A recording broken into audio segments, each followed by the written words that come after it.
Hello guys, कैसे हैं आप सब। आज से हम अपना स्टार्ट कर रहे हैं फार्माकोलॉजी। आज से हम स्टार्ट करेंगे फार्माकोलॉजी फर्स्ट। आने वाले वीडियोस लेक्चर्स में हम फार्माकोलॉजी सेकंड और फार्माकोलॉजी थर्ड भी कवर करेंगे, लेकिन आज से हम स्टार्ट करते हैं फार्माकोलॉजी फर्स्ट, जिसमें हमारी फर्स्ट यूनिट रहेगी। स्टार्ट करते हैं जनरल फार्माकोलॉजी। तो बेसिकली हमारा फार्माकोलॉजी हमारी क्या है। फार्माकोलॉजी हमारी एक ब्रांच है साइंस की, जो हमें बताती है दवाई हमारी बॉडी में अंदर जाने के बाद क्या करती है, बॉडी उस दवाई के साथ क्या करती है, डोज कितनी देनी चाहिए, हमारी बॉडी के लिए डोज कितनी डेंजरस है, कितनी ठीक है, साइड इफ़ेक्ट क्या होते हैं, टॉक्सिक इफ़ेक्ट क्या होते हैं। ये पूरी जो स्टडी आती है, ये पूरी स्टडी हमारी फार्माकोलॉजी के अंडर ही आती है। फार्माकोलॉजी के मेनली हमारे दो पार्ट होते हैं।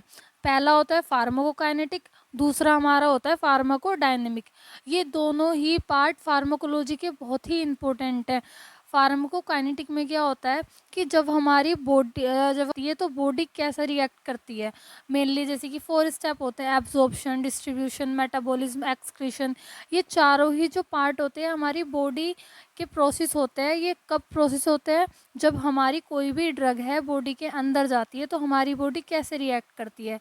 बेसिकली फार्माकोकाइनेटिक होता क्या है, हमने अपनी ड्रग अंदर ली, बॉडी के अंदर हमने अपनी ड्रग ली, बॉडी ने उस दवाई के साथ कैसे रिएक्ट किया, किस तरीके से एब्जॉर्ब हुई, किस तरीके से डिस्ट्रीब्यूट हुई, किस तरीके से मेटाबोलाइज हुई, किस तरीके से एक्सक्रीशन हुई। ठीक है, तो ये हमारे जो चारों ही पार्ट्स आते हैं हमारे फार्माकोकाइनेटिक में आते हैं। ठीक है, फिर हमारा नेक्स्ट आता है pharmacodynamic. Pharmacodynamic is the study of what the drug does to the body. Pharmacodynamic में क्या होता है कि हमारी जो ड्रग है उसने क्या एक्शन दिया। क्या हमारा जो, अगर हमें फीवर है, ठीक है, तो क्या हमारा फीवर रिड्यूस हुआ, हमारा क्या एक्शन आया, टॉक्सिक एक्शन तो नहीं आया, कोई साइड इफ़ेक्ट तो नहीं आया। वो सारा कुछ ड्रग से रिलेटेड जो भी हमें स्टडी करनी होती है वो सारी हमारी फार्माकोडायनेमिक्स में आती है।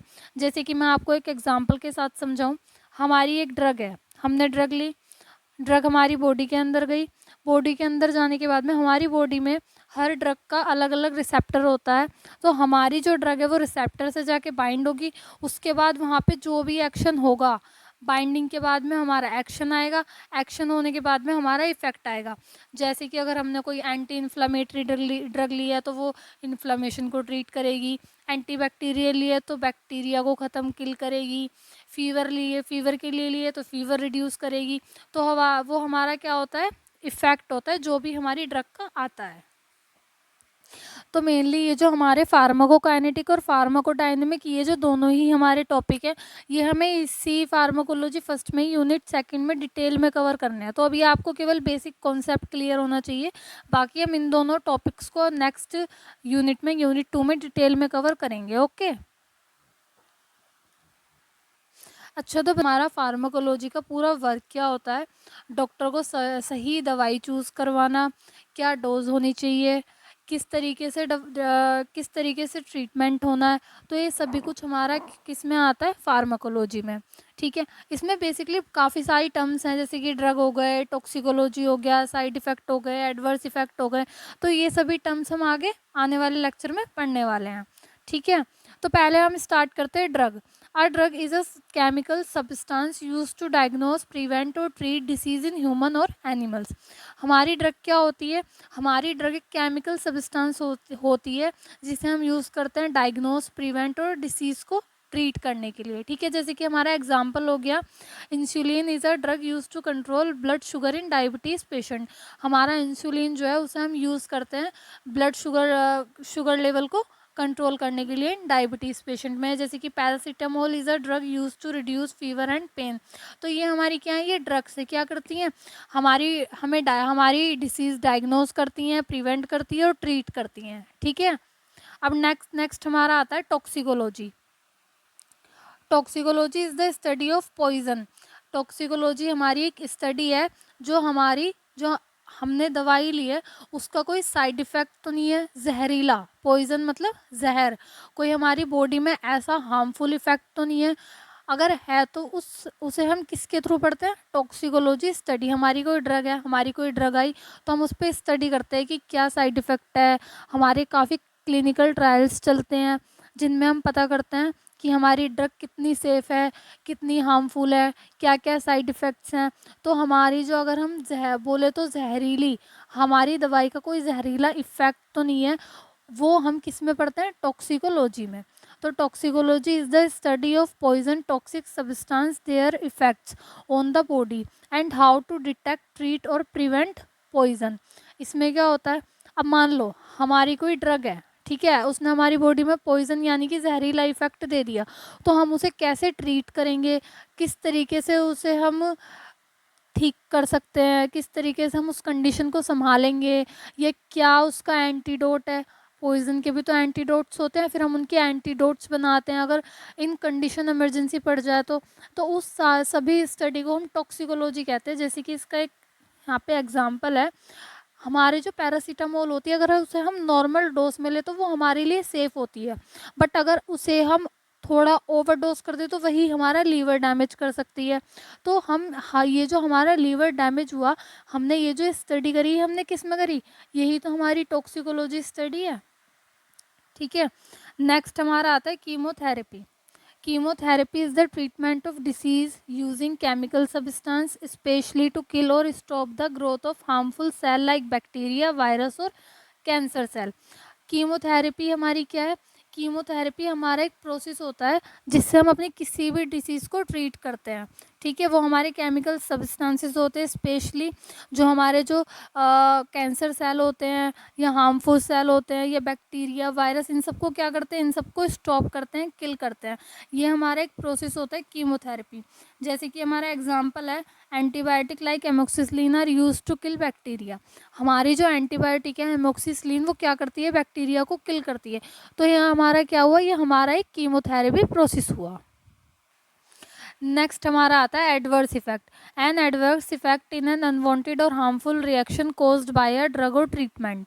हमारे एडवर्स इफेक्ट क्या होते हैं? वो हमारे अनवांटेड और हार्मफुल इफेक्ट होते हैं हमारी किसी भी ड्रग के, ठीक है, जो हमें हमारी डेथ भी कोज कर सकते हैं, लाइफ थ्रेटनिंग भी हो सकते हैं, हम हॉस्पिटल में हॉस्पिटलाइज भी हो सकते हैं, एडमिट भी हो सकते हैं हम हॉस्पिटल में। तो ये एडवर्स इफेक्ट मेनली होते क्या हैं? हमारी ड्रग जो होती है उसका हार्मफुल इफेक्ट, ठीक है। जैसे कि it is different from the drug intended therapeutic action. जो हमारी किसी भी ड्रग का थेराप्यूटिक एक्शन होता है ना, ये उससे बिल्कुल डिफरेंट होते हैं। जैसे कि फॉर एग्जांपल हमारा हुआ, हमारा पैरासीटामोल है, ठीक है। पैरासीटामोल हमारा क्या करता है? फीवर रिड्यूस करता है, बट वहीं अगर वो फीवर रिड्यूस ना करके हमारा लीवर डैमेज कर दे तो वही हमारा जो उसने जो लीवर डैमेज किया, वही हमारा पैरासीटामोल का एडवर्स इफेक्ट है, ठीक है। जैसे कि ये रहा हमारा एक एग्जांपल है, एंटीबायोटिक समटाइम क्या कोज करती हैं? स्किन पर रैशेस कोज कर देती हैं, जो एक एंटीबायोटिक का हार्मफुल इफेक्ट है जिसे हम एडवर्स इफेक्ट कहते हैं, ठीक है, साइड इफेक्ट। फिर नेक्स्ट हमारा आता है side effect. A side effect is an extra effect of an medicine that happens along with the main effect. Side effect क्या होता है? हमारी जो मेडिसिन होती है उसका जो मेन इफेक्ट होता है उसी के साथ में एक हमारा साइड इफेक्ट। बहुत सी ड्रग्स ऐसी होती है जिनका साइड इफेक्ट होता है, जैसे कि हेडेक हो गया, वोमिटिंग हो गया, लेकिन हमारा जो ड्रग का मेन इफेक्ट होता है, जैसे कि हमारी कोई भी ड्रग है, जैसे कि हमारी pain killer may cause an upset stomach. अब हमारी जो पेन किलर है वो क्या कोज करती है? स्टोमक में एसिडिटी कोज कर देती है, तो ठीक है, तो ये उसका एक साइड इफेक्ट है। नेक्स्ट हमारा आता है हिस्टोरिकल लैंडमार्क ऑफ फार्माकोलॉजी।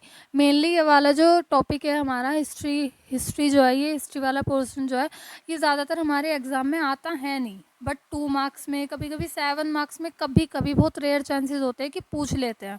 तो इतना आपको आना चाहिए, तो उतना ही मैंने यहाँ पे कंटेंट दे दिया, आपको इसे ज़्यादा इतना डीपली जाने की ज़रूरत नहीं है। तो यहाँ पे हम स्टार्ट करते हैं हिस्ट्री लैंडमार्क ऑफ फार्माकोलॉजी। इसमें क्या होता है? एशियन टाइम में जो पुराने पुराने जो लोग हुआ करते थे, वो पहले क्या किया करते थे? जो नेचुरल चीज़ें होती थी ना, जैसे कि herbs, minerals, animals parts, plants, इन सब से ही ट्रीटमेंट किया करते थे। पहले के टाइम में ना ड्रग्स होती थी, ना इंजेक्शंस होते थे, कुछ नहीं होता था। तो वो पहले क्या करते थे? जो नेचुरल चीज़ें होती हैं उन्हीं से अपना ट्रीटमेंट किया करते थे। जैसे कि नीम लीव्स फॉर स्किन पे जो स्किन के लिए क्या यूज़ किया करते थे? नीम की लीव्स यूज़ किया करते थे। तुलसी लीव्स यूज़ किया करते तुलसी लीव्स यूज़ किया करते थे कफ के लिए, तो ठीक है। तो फिर हमारे एक साइंटिस्ट आए जिनका नाम था हिप्पोक्रेट्स, ठीक है, इन्हें क्या कहा जाता है, इन्हें फादर ऑफ मेडिसिन भी कहा जाता है, किन्हें, हिपोक्रेट्स को। इन्होंने क्या कहा, he said disease is a abnormal reaction of body. हमारी जो बॉडी की एबनॉर्मल रिएक्शंस जो होती हैं उन्हें हम डिसीज़ बोलते हैं। आप सोचिए, हमारी बॉडी है, ठीक है, अंदर बहुत सारी रिएक्शन होती हैं, हर प्रोसेस, हर स्टेप, हर चीज़ पे रिएक्शन होती है। अगर वो रिएक्शन हमारी नॉर्मल ना हो के एबनॉर्मल हो तो उन्हें ही हम डिसीज़ बोलते हैं। ये किस चीज़ में बिलीव करते थे, ये बिलीव करते थे डाइट प्रॉपर हो, एक्सरसाइज प्रॉपर हो और नेचुरल हीलिंग्स जो होती है, ये सब अगर हमारी ये तीनों चीज़ें प्रॉपर है तो हमें डिसीज़ होगी ही नहीं। ये किसने कहा था, हिपोक्रेट्स ने। ठीक है, फिर नेक्स्ट साइंटिस्ट हमारे आते हैं पैरासेल्सस। ठीक है, ये कौन है, ये ग्रैंड फादर ऑफ फार्माकोलॉजी है। इन्होंने क्या किया, इन्होंने जो हमारे केमिकल थे, chemical for treatment of disease, इन्होंने ही डिस्क्राइब किए थे। Describe the use of chemicals का, कैसे यूज़ करते हैं ट्रीटमेंट के लिए, किन्होंने डिस्क्राइब किया था, पैरासेल्सस। ठीक है, फिर हमारी आती है मॉडर्न फार्माकोलॉजी, जिसमें हमारे ओस्टवर्ल्ड साइंटिस्ट थे जिन्हें फादर ऑफ फार्माकोलॉजी कहा गया था। पॉल इनरिच थे जिन्हें फादर ऑफ कीमोथेरेपी कहा गया था। पेनिसिलिन, अलेक्जेंडर फ्लेमिंग हमारे एक साइंटिस्ट थे जिन्होंने पेनिसिलिन को आइसोलेट किया था, कहाँ से, फंगस से। फंगस का नाम क्या था, पेनिसिलियम नोटेटम। पेनिसिलिन हमारी एक ऐसी फर्स्ट एंटीबायोटिक थी जो नेचुरल थी, जिसे कहाँ से आइसोलेट किया गया था, पेनिसिलियम नोटेटम से। फिर नेक्स्ट हमारा आता है स्कोप ऑफ फार्माकोलॉजी। फार्माकोलॉजी के बहुत ही वाइड स्कोप है, बट यहाँ पे मैंने कुछ मेन लिख दिए हैं, जैसे कि study of drug and their action, study of disease disorder, study of pharmacokinetic, side effect of drug, study of toxicology, study of forensic science, research development and clinical trial of drug, academics, pharmacogenetics, clinical pharmacology, posology. ठीक है, जैसे कि हमारे pharmacogenetics है, इसमें क्या होता था, जैसे कि हमारी जो कोई पेशेंट है, ठीक है, उसे कोई बीमारी है, और तो हम पता है क्या, डॉक्टर्स पता है क्या करते हैं, उनकी पुरानी जो फैमिली होती है, फैमिलीज़ की हिस्ट्री देखते हैं, जेनेटिक डिसऑर्डर देखते हैं कि और किसी को तो नहीं थी तो क्या कंडीशन थी, अभी करंट कंडीशन क्या है, तो फार्माकोजेनेटिक ये होता है। ठीक है, फिर हमारा आता है पोसोलॉजी। पोसोलॉजी क्या होता है, रिलेटेड टू डोज कैलकुलेशन। इसमें हम डोज का कैलकुलेशन करते हैं कि किसे कितनी डोज देनी है। जैसे कि आपने देखा होगा फीमेल जो होती हैं वो बहुत सेंसिटिव होती हैं एज़ कम्पेयर टू मेल।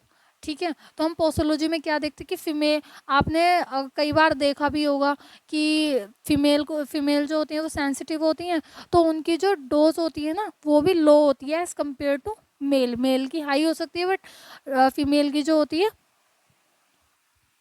तो मेनली ये हमारा पोसोलॉजी होता है जिसमें हम डोज का कैलकुलेशन करते हैं। ठीक है, फिर हम आता है nature and source of drug. अच्छा एक बात बताओ, इसमें ड्रग में और मेडिसिन में अंतर क्या होता है, क्या डिफरेंस है इन दोनों में, पता है इन दोनों में क्या डिफरेंस होता है। हमारी जो ड्रग है वो ओनली एक केमिकल सब्सटेंस होता है, वो ओनली एक एपीआई होता है। एपीआई मतलब एक्टिव फार्मास्यूटिकल इंग्रेडिएंट, ये हमारा बस एक केमिकल होता है। लेकिन वही मेडिसिन क्या होती है, ड्रग प्लस एक्सीपिएंट्स। एक्सीपिएंट्स मतलब ड्रग तो हमारा एपीआई हो गया, एक्टिव फार्मास्यूटिकल इंग्रेडिएंट। ठीक है, वहीं हमारे एक्सीपिएंट्स क्या होते हैं, आपने देखा होगा दवाइयाँ जो होती हैं ना वो इतनी कड़वी होती हैं, इतना उनका टेस्ट इतना बिटर होता है कि हम ना उन्हें खा नहीं सकते। तो उसमें हम क्या करते हैं, उसमें हम फ्लेवरिंग जो एजेंट्स होते हैं ताकि उनका फ्लेवर थोड़ा चेंज हो, वो थोड़ी उनकी जो बिटरनेस है वो थोड़ी कम हो जाए, तो उसमें हम एक्सीपिएंट्स ऐड करते हैं, जैसे कि फ्लेवरिंग एजेंट हो गया, कलरिंग एजेंट्स हो गए, जिससे कि हम उनकी तरफ थोड़ा सा अट्रैक्ट करें, हमें वो देखने में अच्छी लगे। ठीक है, तो ये हमारी drug only API, medicine, drug plus excipients. ठीक है, फिर नेक्स्ट हमारा आता है सोर्स ऑफ ड्रग। हमारी जो ड्रग्स है वो कहाँ कहाँ से आती हैं, जैसे कि प्लांट्स हो गए, एनिमल्स हो गए। ठीक है, बायोटेक्नोलॉजी, सिंथेटिक, मिनरल, माइक्रोब्स, ये जो मेनली हमारे क्या है सोर्स ऑफ ड्रग, जिसमें हम पहला पढ़ते हैं natural source of drug. Drug obtain from nature, जैसे कि प्लांट, एनिमल, मिनरल्स हो गए। ठीक है, प्लांट सोर्स क्या है, एग्जांपल जैसे कि morphine from opium, atropine from belladonna plant. ठीक है। एनिमल सोर्स हो गए जैसे कि insulin from pig or cow pancreas, heparin from pig intestine, ठीक है। फिर हमारे हो गए मिनरल सोर्स जैसे कि मैग्नीशियम सल्फेट, आयमेंट्स हो गए, ठीक है। फिर हमारा आता है सिंथेटिक ड्रग। सिंथेटिक ड्रग कौन सी होती है? जिन्हें हम लैब में बनाते हैं, made in the laboratory using chemicals.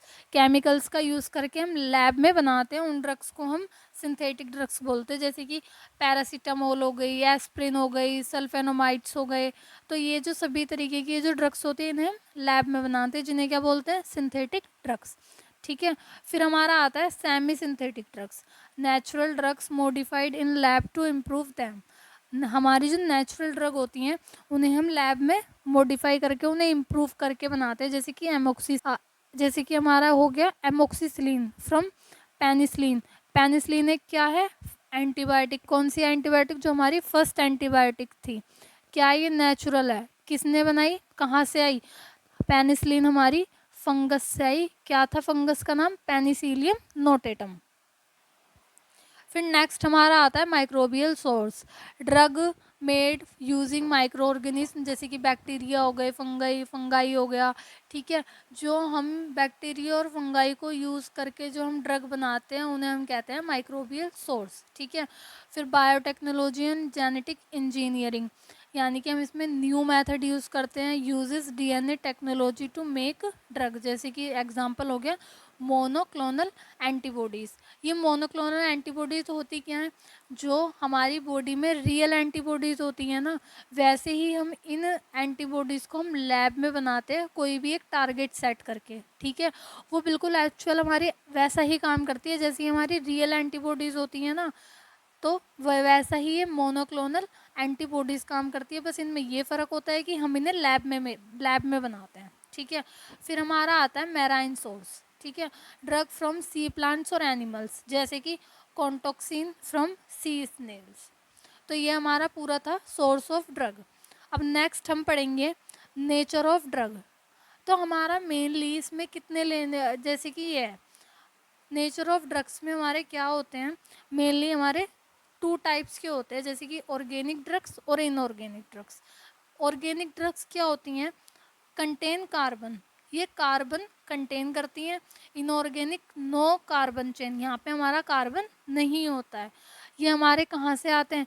Plant से भी आती हैं, एनिमल से भी आती हैं और लैब सिंथेसिस से भी आती हैं, ठीक है। जैसे कि एग्जांपल हो गया पैरासीटामोल हो गया, मॉर्फिन हो गया, कैफीन सल्फेट हो गया, ठीक है। ऐसे इधर इनऑर्गेनिक में हमारा सिल्वर नाइट्रेट हो गया, मैग्नीशियम हो गया, फेरस सल्फेट हो गया। तो ये हमारी ऑर्गेनिक और inorganic, organic contain carbon, inorganic not contain carbon, ठीक है। फिर हमारा आता है बेस्ड ऑन फिजिकल नेचर, जैसे कि solid, liquid, gas, semi solid. जो मोस्टली हमारी जो ड्रग होती है वो सॉलिड फॉर्म में ही होती हैं, ठीक है। जैसे कि एग्जांपल हमारे हो गए टैबलेट, कैप्सूल, पाउडर्स। लिक्विड में हमारे हो गए सिरप, इंजेक्शंस। गैस में हमारे हो गए नाइट्रस ऑक्साइड और ऑक्सीजन। सेमी सॉलिड में हो गए ointment, cream, gel. Semi solid क्या होती हैं? ना ही तो वो सॉलिड होती है ना ही वो लिक्विड होती हैं, मीडियम होती हैं, मतलब बिटवीन होती हैं, बीच में होती हैं, जैसे कि ऑइंटमेंट हो गया, क्रीम्स और जेल्स, ठीक है। मोलिकुलर वेट ऑफ, नेक्स्ट हमारा आता है molecular weight of majority of drug. अच्छा, हमारी जो ड्रग है उसका मोलिकुलर वेट कितना होना चाहिए? कम भी नहीं होना चाहिए, ज़्यादा भी नहीं होना चाहिए। अगर वो कम होगा तो उसकी शेप और साइज़ जो होगी वो प्रॉपर नहीं होगा, और अगर ज़्यादा होगा तो वो बल्की होगी तो वो ठीक से टूटेगी नहीं तो सही से एक्शन नहीं देगी। तो हमारा जो ड्रग का मोलिकुलर वेट है वो 100 से 1000 डाल्टन तक ही होना चाहिए। क्यों? अगर 100 से कम होगा तो टैबलेट की प्रॉपर साइज़ और शेप हमें नहीं मिल पाएगी, और अगर 1000 से ज़्यादा होगा तो वो बल्की हो जाएगी, जिस वजह से उसका ब्रेकिंग टाइम इंक्रीज़ हो जाएगा, जिस वजह से वो प्रॉपर एक्शन नहीं दे पाएगी और बहुत टाइम लेगी वो टूटने में। तो नेक्स्ट हमारा आता है drug according to their action. यहाँ पे हम according to their action drug कैसा एक्शन करती है उस बेसिस पे उसका नेचर होता है, जैसे कि प्रिवेंटिव, किसी भी डिसीज से प्रिवेंट करना। सिम्पैथोमेटिक, जैसे कि हमारे कोई भी सिम्टम आए, ठीक है, हमारी बॉडी में कोई एलर्जिक रिएक्शन हुई जिस वजह से सिम्टम आया, सिम्टम जैसे कि फीवर है, हेडेक है, तो वो हमारा एक सिम्टम है जो उसे ठीक करेगी, वो सिम्टम्स को ठीक करेगी, इसलिए सिम्पेटोमेटिक। ठीक है। फिर नेक्स्ट हमारा डायग्नोस्टिक। डायग्नोस्टिक मतलब जो हमारी डिसीज़ है, जो हमारी बीमारियों से डायग्नोस करे, मतलब कि हमारी जो डिसीज़ है उसे कंफर्म करे कि हाँ यही डिसीज़ है या नहीं। ठीक है। फिर नेक्स्ट हमारा आता है क्यूरेटिव। क्यूरेटिव मतलब हमारी जो डिसीज़ है वो उस डिसीज़ को पूरी तरीके से ट्रीट करे, बिल्कुल ठीक कर दे, हमें कोई बीमारी है उसे ठीक कर दे, उसका मतलब होता है क्यूरेटिव। हेल्थ मेंटेनेंस, हमारी ऐसी ड्रग्स भी होती हैं जो हमारी हेल्थ को मेंटेन करती हैं। तो ये हमारा आज का पूरा लेक्चर था। अगर आपको लेक्चर पसंद आया हो तो प्लीज़ लाइक करें। अगर आपको कोई नेक्स्ट कोई भी लेक्चर से रिगार्डिंग कोई भी क्वेरी है तो कमेंट बॉक्स में कमेंट ज़रूर करें, और नेक्स्ट आने वाले वीडियो लेक्चर्स के लिए सब्सक्राइब करें और बेल आइकन को भी ज़रूर प्रेस करें, जिससे कि आपको मेरे चैनल की सारी नोटिफिकेशन